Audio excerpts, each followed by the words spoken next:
안녕하세요. 시장의 언어입니다.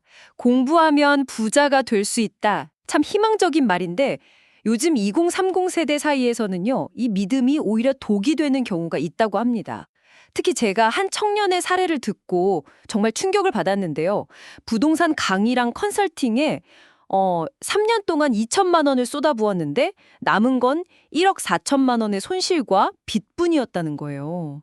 아니, 돈을 벌려고 시작한 공부가 어떻게 이렇게 파괴적인 결과로 이어질 수가 있는 걸까요? 그 배경을 알려면 우리가 2020년대 초반 어떤 시대를 살았는지를 먼저 돌아봐야 해요. 아, 그때요. 당시 서울 아파트 가격이 정말 무섭게 치솟았잖아요. 월급 오르는 속도는 뭐 거북이 걸음인데 집값은 로켓처럼 날아가니까요. 맞아요. 벼락거지라는 말이 괜히 나온 게 아니었죠. 그렇죠. 이걸 지켜보는 젊은 세대들 사이에서 이번 생은 망했다. 계층 이공사다리는 완전히 끊겼다. 같은 어떤 절망감이 사회 전체를 뒤덮었습니다. 주변 친구들만 봐도 월급만으론 정말 답이 없다는 그런 무력감을 토로하는 경우가 정말 많았거든요. 네, 그게 단순한 푸념이 아니라 정말 실존적인 공포에 가까웠던 거죠. 네, 네. 실제 통계를 봐도요. 당시 서울 청년의 74.3, 그러니까 거의 4명 중 3명이 내 노력만으로는 계층 이동이 불가능하다고 답했을 정도니까요. 와, 74.3%요? 네, 그 막막함과 절박함이 느껴지시죠? 바로 그 공포심이라는 기름에 불을 붙이면서 마치 구원자처럼 등장한 이들이 있었습니다. 아, 그들을 요즘 성공팔이라고 부르는 것 같아요. 그런데 우리가 흔히 전문가라고 생각하는 공인회계사나 경제학 교수님들하고는 어떤 점이 근본적으로 다른 건가요? 핵심은 권유의 근거, 그러니까 무엇을 기반으로 말하는가에 있습니다. 권위의 근거요? 네, 전통적인 전문가들은 공인된 자격, 또 단연간의 학문적 연구, 검증된 데이터를 바탕으로 지식을 전달하죠. 하지만 소위 성공파리들은 나는 이렇게 해서 돈을 벌었다는 지극히 개인적인 성공 경험담, 이거 하나만을 무기로 삼아요. 물론 성공한 사람의 경험담 자체는 가치가 있죠. 그럼요, 가치가 있죠. 그런데 그 경험담이 어느 지점에서부터 변질되기 시작한 걸까요? 네, 그게 궁금해요. 처음부터 사람들을 속이려던 건 아닐 수도 있잖아요. 맞습니다. 처음에는 순수한 정보 공유의 목적도 있었을 거예요. 하지만 유튜브, 블로그 같은 플랫폼 경쟁이 극도로 치열해지면서 문제가 생긴 겁니다. 아, 그냥 제가 아는 부동산 지식 알려드릴게요 라고 해서는 이제 아무도 봐주지 않거든요. 그렇죠. 더 자극적인 게 필요하죠. 네, 그러다 보니까 평범한 직장인이 월 1억 버는 법, 지금 당장 퇴사하세요 같은 사람의 욕망을 정말 극한까지 자극하는 문구들이 넘쳐나기 시작한 거죠. 검증되지 않은 개인의 노하우가 마치 누구나 복제 가능한 절대 비법인 것처럼 포장돼서 비싼 값에 팔리는 시장이 열린 겁니다. 그 시장 규모가 정말 상상을 초월한다고 들었어요. 네, 정말 폭발적으로 성장했습니다. 한 유명 재테크 커뮤니티 업체의 재무제표를 보면 이게 얼마나 거대한 산업이 됐는지 알 수 있는데요. 네? 2019년에 19억 원이던 매출이요. 5년 만인 2024년에는 508억 원이 됐어요. 19억에서 508억이요? 네, 무려 27배가 뛴 거죠. 와, 27배? 근데 사실 매출보다 더 중요한 건 이익이잖아요. 얼마나 남기느냐. 바로 그겁니다. 더 놀라운 건 영업이익률인데요. 무려 55%에 달해요. 55%요? 네. 이게 어느 정도냐면 우리나라 대표적인 제조업 기업들의 평균 영업이익률이 한 5% 정도 되고요. 잘 나가는 IT 기업들도 20%를 넘기기가 정말 힘들거든요. 그런데 55%라니. 이건 뭐 1,000원어치를 팔면 550원이 그냥 이익으로 남는다는 뜻이에요. 와, 이건 거의 무에서 유를 창조하는 수준인데요. 정확한 통찰입니다. 재고도 설비 투자도 거의 필요가 없죠. 결국 그들이 파는 진짜 상품은 희망이었던 거군요. 희망에는 원가가 없으니까요. 맞습니다. 사람들의 불안감과 공포심이 바로 이 사업의 원재료이죠. 수익 모델이었던 셈입니다. 그렇게 사람들의 마음을 파고들어서 지갑을 열게 만드는 어떤 구체적인 단계가 있을 것 같아요. 물론이죠. 아주 정교하게 설계된 심리학에 기반한 마케팅 전략을 사용합니다. 업계에서는 이걸 퍼널, 우리말로 딸떼기라고 부릅니다. 깔때기요? 아, 그 비유가 정말 와닿네요. 네, 넓은 입구로 최대한 많은 사람들을 끌어들인 뒤에 단계적으로 그 좁은 출구로 유도하면서 점점 더 큰 돈을 쓰게 만드는 방식이죠. 그 단계들을 좀 더 자세히 설명해 주실 수 있을까요? 첫 번째 1단계는 미끼 던지기입니다. 유튜브에 올라오는 무료 영상들이 대부분 여기에 해당하죠. 아, 무료 영상들? 언제까지 그렇게 회사원으로 사실 겁니까? 라든지 부장님은 당신의 20년 뒤 모습입니다. 이런 식으로요. 아, 듣기만 해도 불안해지네요. 네, 듣는 사람의 자존감을 살살 긁으면서 지금 당장 투자 시작에 뛰어들지 않으면 평생 뒤처진다는 불안감을 극대화하는 거죠. 일단 불안하게 만들어서 뭐라도 해야겠다는 마음이 들게 만드는 거군요. 그렇죠. 그렇게 마음이 흔들리는 사람들에게 2단계로 2, 3만 원짜리 저렴한 전자책을 제시합니다. 아, 소액 결제네요. 네, 커피 몇 잔 값이라 부담이 없죠. 여기서 중요한 건 전자책의 내용이 아니에요. 그럼 뭐가 중요한 건가요? 일단 첫 결제라는 심리적 장벽을 허무는 게 목적이거든요. 한 번이라도 돈을 쓴 사람은 다음 단계로 넘어갈 확률이 비약적으로 높아지니까요. 아, 일단 내 돈을 조금이라도 썼으니 여기서 포기하면 아깝다는 매몰 비용의 오류에 빠지기 쉬워지는 거군요. 맞습니다. 그렇게 첫 결제를 한 사람들을 대상으로 3단계, 40만 원대 정규 강의를 판매합니다. 금액이 확 뛰네요. 네, 2단계부터는 단순한 지식 전달을 넘어서 수강생들에게 우리는 같은 꿈을 꾸는 특별한 공동체라는 소속감을 아주 강하게 심어주기 시작해요. 그리고 마지막 4단계가 바로 이 깔때기의 종착지입니다. 종착지요. 500만 원에서 많게는 1000만 원에 달하는 1:1 고액 코칭입니다. 1,000만 원이요? 아니, 그걸 결제하는 사람들이 정말 있나요? 네, 이미 앞선 단계를 거치면서 강사와 커뮤니티에 심리적으로 완전히 동화된 사람들은 이걸 더 이상 비용으로 생각하지 않아요. 그럼 뭐라고 생각하죠? 소수에게만 주어지는 특별한 성공의 기회를 잡기 위한 투자라고 인식하게 되죠.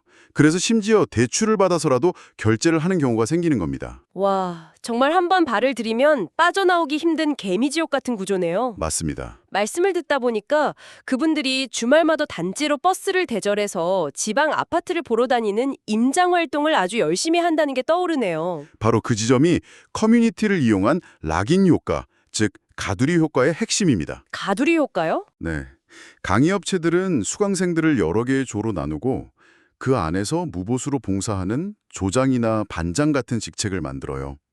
그러면서 리더가 되어 다른 사람을 이끌어봐야 더 많이 배운다는 식의 명분을 내세우죠. 사실상 열정페이 구조인 셈이에요. 자발적인 참여처럼 보이지만 실제로는 업체의 통제를 강화하기 위한 시스템이었군요. 그렇습니다. 조원들끼리 서로 숙제를 검사해주고 주말마다 함께 임장을 다녀온 뒤 보고서를 쓰고 그걸 또 SNS에 단체 인증샷과 함께 올리는 과정을 계속 반복해요. 아, 그 과정에서 유대감이 엄청나게 강해지겠네요. 네, 바로 거기서 두 가지 강력한 심리가 작동합니다. 첫째는 우리는 다르다는 일종의 선민의식이고요. 선민의식? 둘째는 만약 내가 이 커뮤니티를 떠나면 나는 낙오자가 될 것이다 라는 공포심입니다. 선민의식과 공포심. 이 두 가지가 사람들을 그 안에 단단히 묶어두는 족쇄가 되는 거군요. 네, 일부 전문가들은 그 구조가 일부 사이비 종교가 신도들을 통제하는 방식과 굉장히 유사하다고 지적하기도 합니다.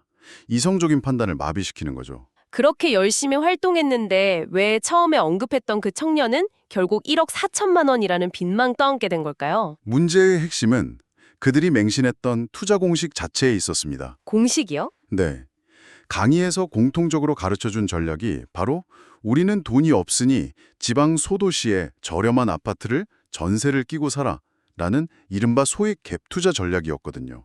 아, 그 갭 투자 전략이요? 네, 수강생들은 이 공식을 마치 성경처럼 여기고 그대로 실행에 옮겼습니다. 그런데 그 전략이 한때는 유효했던 방법 아니었나요? 왜 갑자기 실패의 공식이 되어버린 거죠? 시장에 거대한 파도가 덮쳐왔기 때문입니다. 2022년을 기점으로. 금리가 급격하게 오르기 시작하면서 모든 게 바뀌었죠. 아, 금리 인상. 네.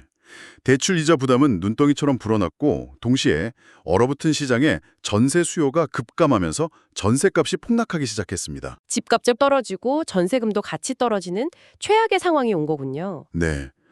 예를 들어 3억짜리 집을 전세 2억 8천을 끼고 2천만 원으로 샀는데 2년 뒤에 집값은 2억 5천으로 떨어지고 새로운 전세는 2억에도 안 맞춰지는 상황이 된 거예요. 와, 그럼 기존 세입자에게 8천만 원을 더 내줘야 하는 거네요. 그렇죠. 집을 팔아도 새 전세를 구해도 돈이 모자라는 겁니다. 이게 바로 역전세, 깡통전세의 현실입니다. 정말 끔찍하네요. 문제가 터졌을 때 그 강사들은 어떤 반응을 보였나요? 대부분은 원래 투자는 장기적으로 봐야 한다. 버티면 오른다는 무책임한 말만 반복했어요. 버티면 오른다. 네.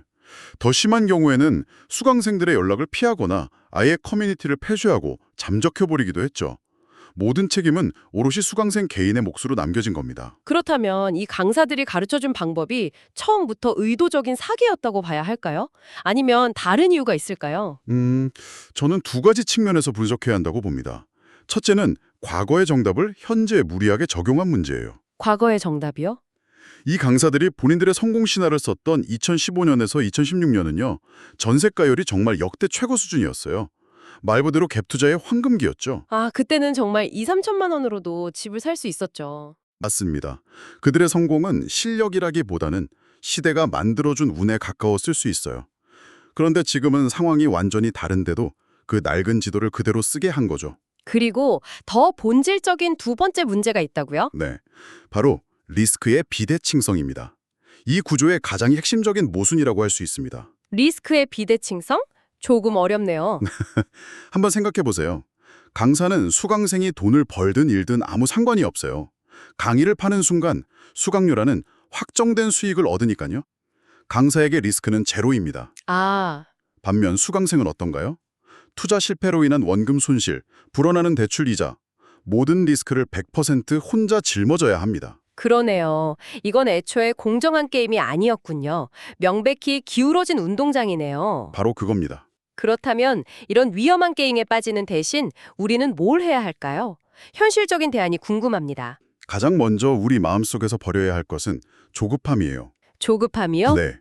우리가 그 비싼 강의를 결제하는 근본적인 이유는 지식이 부족해서라기보다 나만 뒤처지고 있다는 불안감, 즉 포모, FMO 때문이거든요. 맞아요. 그 마음이 제일 크죠. 하지만 불안에 쫓겨서 내리는 결정은 투자가 아니라 도박일 뿐입니다. 그리고 투자의 본질을 직시해야 한다는 말씀도 해주셨죠? 그렇습니다. 투자는 화려한 기술 싸움이 아니라 사실은 입장권, 즉 시드머니 싸움이에요. 소액으로 인생 역전은 환상에 가깝습니다. 그럼 어떻게 해야 할까요? 검증되지 않은 기술을 배우는 데 시간과 돈을 낭비하기보다 내 본원에 충실해서 소득을 늘리고 그 입장권을 착실히 모으는 것이 훨씬 더 현명하고 빠른 길입니다. 공부를 하더라도 올바른 방법으로 해야 한다는 생각도 드는데요. 진짜 공부법은 뭘까요? 핵심은 떠먹여주는 공부를 멈추는 겁니다. 떠먹여주는 공부요? 네, 누군가 요약하고 가공해준 정보는 편하지만 절대 내 것이 되지 않아요. 수백만 원짜리 강의 대신 한국은행 홈페이지에 올라오는 경제 리포트나 신뢰할 수 있는 언론사의 기사 원문을 직접 찾아 읽는 노력이 필요합니다. 행동에 있어서도 마찬가지겠네요. 그렇죠. 단체로 우르르 몰려다니는 보여주기식 활동 대신 주말에 혼자 조용히 내가 관심 있는 동네를 몇 시간이고 걸어보는 거예요. 내 몸으로 직접 데이터를 체득하는 거죠. 그게 진짜 실력이 됩니다. 마지막으로 이 모든 현상을 통해 우리가 어떤 마음가짐을 가져야 할지 정리해 주시면 좋겠습니다. 인생은 생각보다 정말 깁니다. 20대, 30대에 내 집을 마련하지 못했다고 해서 인생이 실패한 건 결코 아니에요. 오히려 그 조급함 때문에 잘못된 선택을 한번 하면 그 실패를 만회하는데 10년, 어쩌면 20년이 걸릴 수도 있습니다. 투자의 세계에서 속도보다 압도적으로 중요한 건 방향입니다. 방향이요? 네, 남들이 달려가는 속도에 휩쓸려 넘어지지 말고 나만의 페이스를 지키면서 단단하게 실력과 자본을 쌓아가는 것. 그것이 역설적으로 가장 빠르고 안전한 길이라는 점을 꼭 기억했으면 좋겠습니다. 지금까지 시장의 언어였습니다.